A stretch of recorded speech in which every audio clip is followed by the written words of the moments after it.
When I graduated, I began working at Merck. Merck has released Pepcid, famotidine, Prilosec, omeprazole. And Merck manufactures quite a few vaccines. Most well known is probably the MMR. Before my wife became pregnant with our first child, I was largely indifferent towards vaccines. I just assumed that it was okay. I didn't really think about it. So when Stephanie became pregnant early 2000, I had just recently started in the vaccine sterile quality operations business unit as a supervisor in the biochemistry laboratory. I began to attend vaccine policy meetings. I asked basic questions about, for instance, the Hep B vaccine. I've got a child coming in a couple of months. So I'm wondering about the wisdom, scientific and otherwise, about administering a Hep B vaccine to an infant. Virtually every medical scholar acknowledges that the immune and autoimmune system of an infant is nowhere near developed.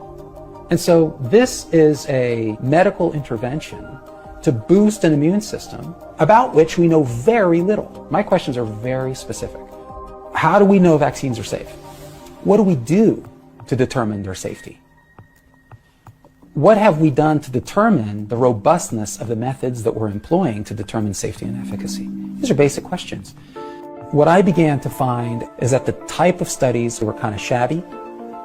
I felt they were kind of rushed. They're sort of a rush to market. I raised questions like that and didn't feel that they were particularly appreciated. What I'm suggesting is that while I was at Merck, the answers that come back are superficial. And that's usually code for I don't know. That doesn't line up then with the conviction and the passion that vaccines are absolutely bulletproof and everybody should be vaccinated. There's a disconnect there. Makes you wonder what else is going on. Right around when my wife was about 7 months pregnant, it was one of those moments where we're driving down the road and I'm sharing with her the concerns that I began to have. And eventually we just kind of looked at each other and knew that we had come to the same conclusion. The probability of disease actually from vaccination was actually higher. And we made a decision when we weren't going to vaccinate any of our children. We were meeting more and more individuals in the pharmaceutical business. We're also leaning in the same direction. I had a dear friend who still works in Big Pharma. She was about to give birth herself. She made that decision as well, not vaccinate at all. And we have not vaccinated a single time for any of our 4 children. They are super healthy.